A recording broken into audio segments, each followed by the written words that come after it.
গতকাল ঘোষণা দিয়ে মাইকে ঘোষণা দিয়ে ছাত্রলীগ ছাত্রদলকে নোয়াখালীতে মাইকে ঘোষণা দিয়ে পিটিয়েছে, সেটাকে উদযাপন করতে দেখা গিয়েছে বসুন্ধরা ইস্ট ওয়েস্ট মিডিয়াকে। নোয়াখালীতে মাইকে ঘোষণা দিয়ে ছাত্রলীগ ছাত্র দলকে পিটিয়েছে, এটা নিয়ে প্রশ্ন তুলছে সংসদে হাসনাত আব্দুল্লাহ এবং নিজের ক্ষোভ প্রকাশ করছে। আরো তিনি বলছে যে বসুন্ধরা গ্রুপের মিডিয়া নাকি এটা নিয়ে উদযাপন করছে, তাদের বিরুদ্ধে আইনি ব্যবস্থা নেওয়ারও যতগুলো মিডিয়া আছে সবগুলোকে কি জুলাই নিয়ে পড়ে থাকবে?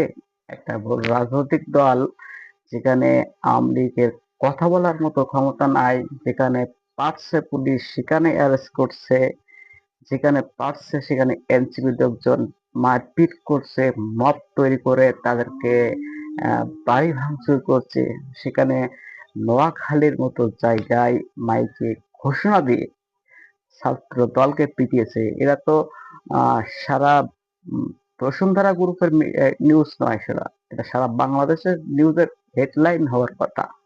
বসুন্ধরা গ্রুপে হেডলাইন করছে, আহ, সেটা নিয়ে কিন্তু হাসনাত আব্দুল্লাহ সংসদে নিয়ে এটা আলোচনা করছে এবং তাদের বিরুদ্ধে আইনি ব্যবস্থা নেওয়ার কথা বলছে। কিন্তু তার মন্ত্রী কিন্তু এমন একটা কথা বলছে সেখানে হাসনাত আব্দুল্লাহর উত্তর দেওয়ার মতো ক্ষমতা নাই, অথচ সংসদে তিনি এমন বড় বড় বক্তব্য দেন। সংসদের স্পিকারই বলছে যে আপনি প্রশ্ন করুন, এখানে মন্ত্রী বলছে যে হাসনাত আব্দুল্লাহ একটি প্রশ্ন করছেন নাকি কয়টা প্রশ্ন করছেন সেটা আমরা কিন্তু বুঝতেই পারি নাই।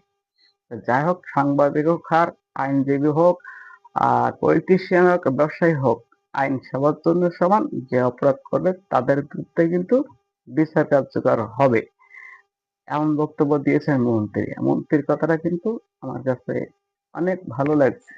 তো আপনারা ভিডিওটা দেখে আসতে পারেন। যেখানে আওয়ামী লীগের লোকজন কথাই বলতে পারছে না, সেখানে নোয়াখালীতে ঘোষণা দিয়ে ছাত্রলীগ যুবদলকে পিটাইছে। এটা তো একটি বিরাট বড় খবর। এটা তো নিউজ কোম্পানিরা এটা তো লিখবেই, এবং কি টক শোতে যারা আলোচনা করছে তাদেরকেও তারা বিচারের আওতা আনার কথা বলছেন হাসনাত আব্দুল্লাহ। আসলে দেশটা কি শুধু এনসিবির বা 24 এই মাত্র জুলাইয়ের কয়েকটা দিন আন্দোলন করে তারাই কি বড় নেতা হয়ে গেল? সাধারণ শিক্ষার্থীরা হাজার হাজার লক্ষ লক্ষ শিক্ষার্থীরা এই আন্দোলনে অংশগ্রহণ করছিল।